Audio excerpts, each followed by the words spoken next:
Good morning from Panhandle Outdoors, America's only daily outdoor TV show. Your source for fishing, hunting, and information for folks who enjoy the great outdoors. Now sit back, relax. It's Panhandle Outdoors. Good morning, folks. Welcome to Panhandle Outdoors. I'm Winston Chester. Glad to hear this Monday morning. We got a great show lined up. I know one of the first things you're saying, why does he have on a gator shirt? Well, I'm going to explain this toward the end of the show why I'm wearing a gator shirt. I normally don't wear any particular colors of schools. Everybody knows I'm a gator, but I don't. It's not a sports show, it's an outdoor show, but I'm wearing it today for a very special occasion, and you'll understand later. So let's move on with our weather, brought to us by Haney Technical Center at the corner of Baldwin and Highway 77. And we're going to get them to come on pretty soon. They're already getting set up for their fall classes. High today, 90, low 80. Pretty simple right there. Water temperature at 87 degrees. Take a look at our moon phases brought to us by Mountain Dew. Take it outside with Mountain Dew. We're right at half a moon tonight, 50% visibility. Once you get a half moon, they call it a quarter. We're getting on the last quarter is what they're talking about. So we're right there, and it's going to be waning on out the rest of this month. Now on Friday's show, I forgot to tell you all about, it was summer equinox on Friday morning. I had all kinds of stuff written down. But Brad was here, we were talking, I just forgot I had it. But Friday was the longest day of the year, and now we're back into short days, so you won't really notice the difference, but we did have our summer solstice, and I was going to show you all about it. But anyway, you know about it by now. Tide chart brought to us by Kent Forest Lawn. Not bad tides today. We had some really strong tides last week. We had really a lot of high water up in the bay systems.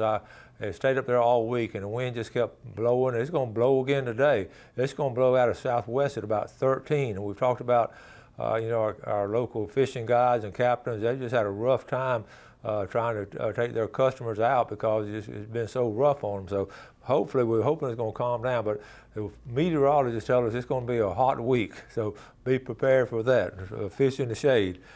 So anyway, that takes care of our weather segment. Let's take our break, and we'll be right back.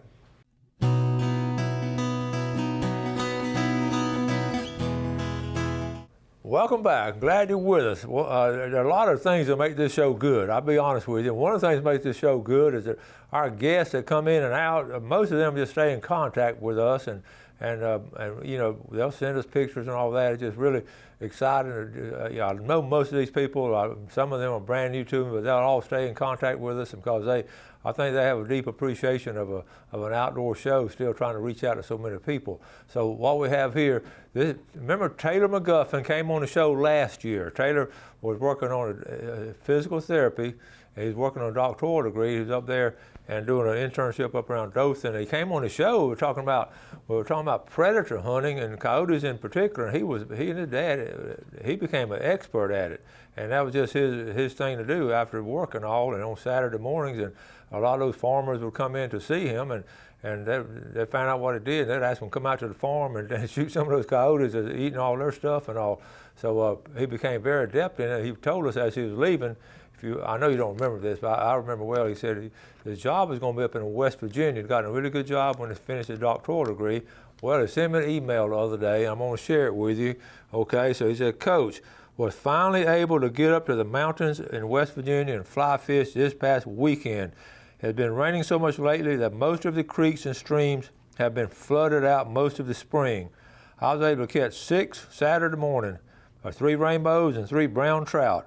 I'd never caught brown trout before, so that was pretty exciting. And I caught most on a fly that I had tied myself. I'm hoping to do an overnight trip this weekend if the weather holds off, looking for brook trout up high in the small streams in the mountains. So let's take a look at that. Isn't that beautiful, beautiful fish and all? And it's so great to see a young man like that who loves the outdoors. And he does all that predator hunting, but he loves to fly fish. He's up there in those mountain streams in West Virginia, and I was just tickled for him. I'm going to go back and show you one in the net right there. That was just a beautiful fish, and good job. I know, Taylor, you'll be watching this on YouTube tonight, so congratulations and keep up that outdoor stuff, and good luck with your new job. That's J. Taylor McGuffin, physical therapist and doctor of physical therapy. All right, now let's go into we've got to show some more big red snapper. Check out, this is Allison Dalton Parker's son, Jackson. Check that out. Now that is a fine red snapper. Good job, Jackson Parker. I know your grandparents are proud of you too. And Austin Gibbons, Austin been on the show before talking about backpacking on the Appalachian Trail, if you remember Austin. Ran into him the other day over at Planet Fitness, and Austin, we just talk and talk. But this particular red snapper, see the scars on the bottom? He was telling me the story of it. He hooked it at the beginning of the trip, and they couldn't get it out. So they decided to just leave it there, and just because it was a good spot, and they had the anchor out, and what happened, it wrapped around the anchor. So they were fishing, and they fished another hour or two at that spot, caught a lot of fish, get ready to leave, and started pulling the anchor, and Austin grabbed the rod that had the snapper on it. It was still on there. He's able to get it up. So that is a huge snapper, 25-pounder. So good job there. So I just wanted to show those pictures and all. And one of the things too, there's so many pictures of the big red snapper. There's just a lot of them out there. It's just a thrill to see them all, and the stories behind them are fascinating and all. So anyway, I got one more picture here. Now this is hard to see, but this sent to me. Remember we were talking about the triple tail the other day, them changing colors from blackish to grayish, and some of them are yellowish. Well, Mark Stafford, one of our loyal viewers, was 18 miles south of Pinnacle Port on what's called Yellow Bluffs.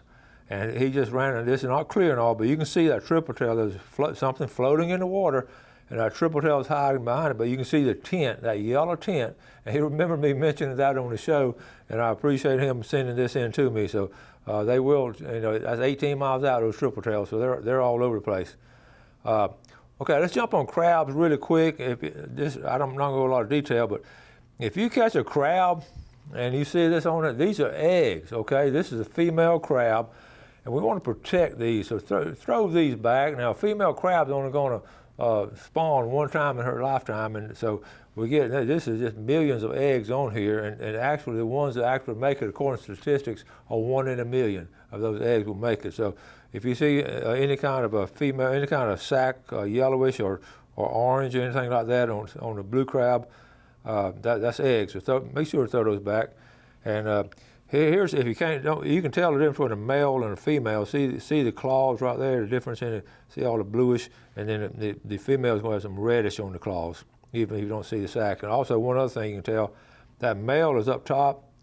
Okay, then that plate, what they call a plate underneath, you see on the female, is sort of grayish tint, got a little tint to it, and the male is sort of real clear. So anytime you can say the female of any species, if you can, you don't have to do it 100%, but if you have a choice, have a lot of crabs, try to pick out those females and let those go. And a lot of people are crabbing this time of year. It's a good time of year to crab, and it's a lot of fun with young people and all. You saw the pictures the other day over there at Lake Powell, those two boys out there having a ball catching those crabs, all right? And also a lot of places around here you can go. Let's take a break. We'll be right back.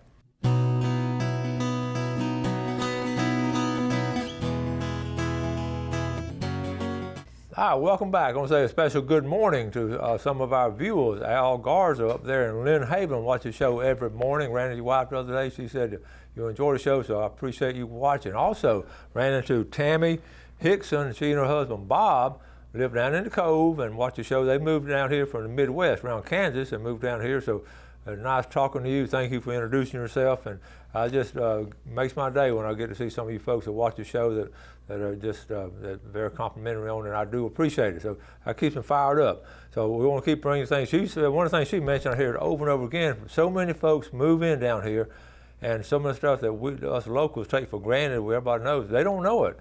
And so we try to share it with them so they can enjoy it and get full benefit of living here as much as we have. So, y'all all over, people coming in, snowbirds coming in, and that's why I try to keep you informed and tell you some things. And one of the things I wanted to mention is wade fishing. I've talked about it before on the show, but again, this is an excellent time of the year.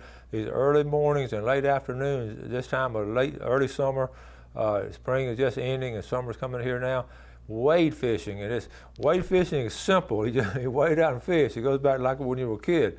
So basically what you need, ideally, if you could fish with a native bait that's in that area, you take a little cast net and just throw it out there, a little bait net, and just whatever you catch, you fish with it. So you want to have a bucket behind you, a floating bucket, so you can keep that bait in. So a lot of times you can get little crabs, you get whatever kind of little minnows, any kind of little bait fish, whatever's there, fish with that. And now, so you have the bait behind you. You also want to have a stringer behind you, so when you catch your fish, you can put it on a stringer behind you and keep it away, far enough away, so when a shark comes and bites some of them, they're not going to come bother you. And make sure you sort of honestly have a way you can sort of let go of it if you have to. Now, the fishing apparatus, just a lightweight spinning reel. Of course, you want to use braid and, of course, fluorocarbon. Now, everybody sort of uses the same thing. And most of the time, you can free line it out or either fish with a small cork. And you want to get it out away from you, wade out between knee deep and waist deep, and try to fish in the areas where it's grass, where you have the grass meeting the sand. And you can, you want to have good glasses, you want to have a good hat, wear long sleeves and all, much sun protection you can, but just and take your time and be patient. I've done a lot of wade fishing, haven't done it much lately since I've got my boats and all, but what ideally is to take your boat to an isolated place and then get out and wade fish where hardly anyone does that, and that is ideal. I know a lot of those fishing guides are doing that, especially down around the Keys and all. There, a lot of them do that now. And people say, where can you go around here? Just on top of my head here locally, you could go on Beach Drive, park right on Beach Drive, and just go right wade out there. There's good grass area out there all along Beach Drive. And for those folks who don't know where I'm talking about, where Beach Drive would be, it would be. And another area too is Cargray Park. Let's go and do Cargray Park while I'm right here. I talk about that a lot, but that's a lot of grass flats, good public parking right there. They're about to all out from the FSU campus, all out right there in the middle of the screen right there. So that's some really good areas right in there. So that area, okay, and then of course Beach Drive is this area right in here in the middle of the screen. And all through, just park there, good public parking. Now it starts to get muddy. Now this is sandy, what I'm talking about. Then it starts getting muddy. And of course you can wade fish. One of the most popular place is right here at the point, deep water point in St. Andrews State Park.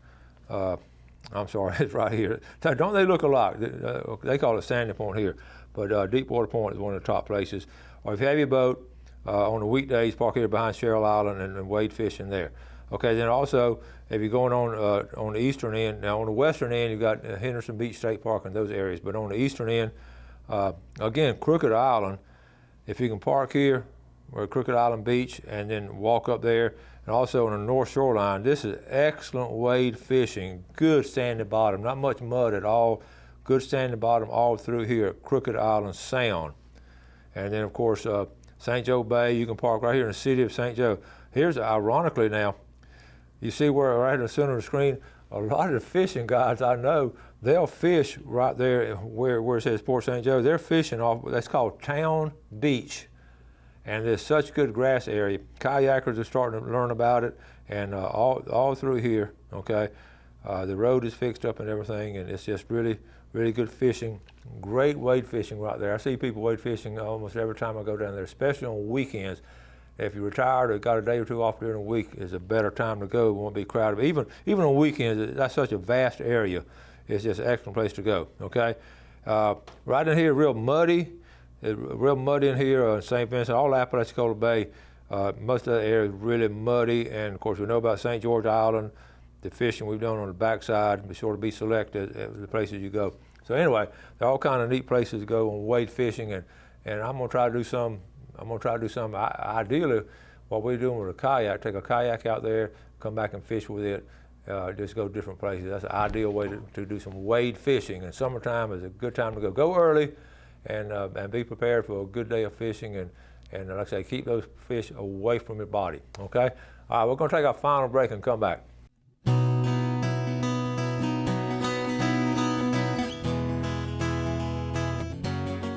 All right, welcome back. Let's take a look at our fishing game time today, brought to us by Blue Water Outriggers in Port St. Joe, 6:13 to 8:13 a.m. What did I just say about wade fishing in the morning? It'd be an ideal time. Got a little bit of tide coming in. You got that southwest wind. Ideal time to wade fish this morning.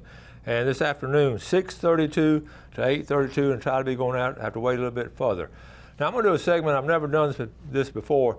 I was trying to, Jeff and I are trying to figure out how many shows we've done. We've done well over 3,000 shows here on Panhandle Outdoors, and it's been an awesome ride, and we're going to continue it as long as we can, and as long as we have opportunity. So what we have here now, I'm going to give you a little tribute this morning on this last segment to my brother Wayne Chester. Now, I started putting this together, and I wore this shirt today in memory of him. So I want to show, I'm going to show you some pictures and okay, let's see. Jeff, I'm going to have to go back and I've got them all messed up now. Let me see. Give me a second to get it set back up. I practiced this all. Okay, here we go. So we're going to start back. I'm just going to give you a chronology. This is one of the earliest pictures. This is me and my brother Wayne. That's my mom and my dad way back. Obviously, you know how long ago that was. And that's Christmas morning at my grandparents' house, and it's all kind of neat things. And he had a Roy Rogers outfit. This is special to me because my mom and dad didn't have enough money to buy me an outfit like my brother, but he was the oldest brother, so he got the Roy Rogers little pants there, and I just got the gun. But I did get a hat. But it was just very neat times. My brother and I grew up as any brothers in the backyard. We played a lot. Ride bicycles in the neighborhood, ride as far away from the house in the neighborhood, then race back to the house. Y'all know what that is. And then we had played as teenagers, played basketball in the backyard probably 1,002,100 times or whatever. But did a lot of things. 12 or 13 years old, we started working in the summertime, working in tobacco like most of the kids and our buddies and all, working in tobacco in the season and all. And as you grew older and stronger, you got more. At first, you just did the leaves and all. Then you got stronger. You picked up the stalks and you put them in the barn. And that we really got strong doing those kind of things. So I had a wonderful relationship with my brother growing up. But the neat thing, we were teammates in the sports. And in high school, my brother very popular. He was a year older than me. He was a senior. His senior year, I'm a junior. He and a date one of the best dressed at Sadie Hawkins. I just found some old pictures last night. I got very nostalgic and wanted to share things. Outstanding athlete. I was a good athlete. My brother was outstanding. Fullback on the football team, all conference and all here. I want to come back and show this picture later if I have a chance to tell you about these boys. He was senior superlative or whatever, Hall of Fame. Point guard in basketball, a heck of a baseball player, and he played all three sports, and really baseball was really his sport, I think. If the things were set up right, he would have been a Division I prospect. I've seen a lot of baseball in my lifetime, and compared to what he did and what I've seen now, he could have been Division I if he had enough publicity and people going around. Secretary of the senior class, and did real great in high school, really, really good, and married Sue. Sue and us as a daughter and son, okay, and he was always so active, and we did a lot of neat things together. I came to Wendy's, he always supported our family. That's down to Wendy's, came down to Wendy's graduation. We did a lot of family things on Thanksgiving and stuff like that. Taught the little boy Matthew always to wear a life jacket. That's on a big river, letting him ride the boat, and some really, really neat things like that.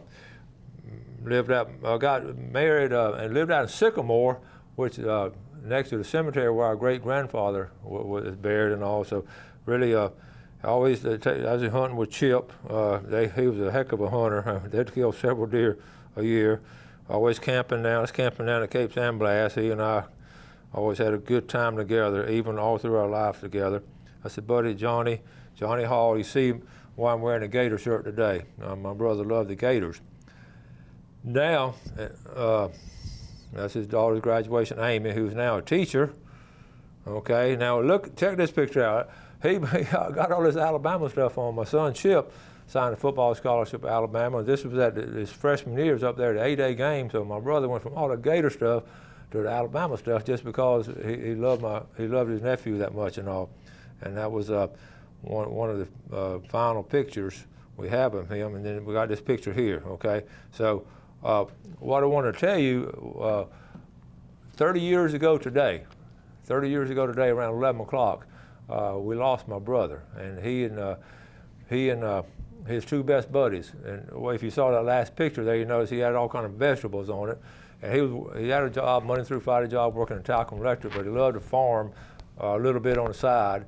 And the boys and his neighbor buddies and all, they did the same thing. So they're taking a load of vegetables down from Sycamore down to Lake Talcum, Highway 20, which is about a 30-minute drive, and to a roadside stand, and that guy bought it from him. He sold them fresh vegetables. That's sort of how they did things up there. And what happened, he was on the way back that morning from talking to guys and stopped off a couple of places. They were about 5 miles from the house, and Gary was driving, brother in the middle. And anyway, Gary lost control of the truck on a little country road and overcorrected, and the truck rolled over, and each time it rolled, it threw the 3 of them out, and all 3 of them lost their lives that Saturday morning, 30 years ago today. And left behind a grieving widow, Sue, and a teenage daughter, Amy, and a 10-year-old son, Matthew, and 2 broken-hearted parents, his mom and dad, and a brother that was just crushed. But we've always kept his memory in our family. We talk about him a lot. He was such a positive influence on so many people, had so many friends, and did so many good things with people. He was one of those givers. So I just want to do a tribute to my brother, Wayne Masel Chester. Wish he was still with us. He'd be watching the show every morning. And when you lose someone in the family that close, and as close as our family was, it just never is the same at Christmas time and or at Thanksgiving time. But we're always giving thanks for what a wonderful memory we have of him. And we named our outdoor ed scholarship in Mosley. Coach Wilkie did this himself. He wanted to name it a Wayne Chester Outdoor Ed Scholarship. So we have so many fond memories of my brother, and that's why I'm wearing this Gator shirt today in his memory and all. And if you take a look right here, okay, I put this on my desk after he passed away. Live every day to its fullest. Love your family and friends, for there are no promises of tomorrow. That sat on my desk for 30 years. And that last picture, that picture you just saw, my wife Gail had this made for us. That was a week after this. Well, a week after this is when he lost his life, and this is one of a sketch that she had made for me on my birthday the following year. It means a lot to me. So cherish the memories you have with your family, and also the ones that are still around. Spend as much time as you can with your family and loved ones. You have a great day today. Enjoy the great outdoors, and God bless. Thanks for watching America's only daily outdoor TV show, Panhandle Outdoors with Winston Chester, featuring hunting, fishing, and other activities and information to help you enjoy the great outdoors. Join us next time for Panhandle Outdoors.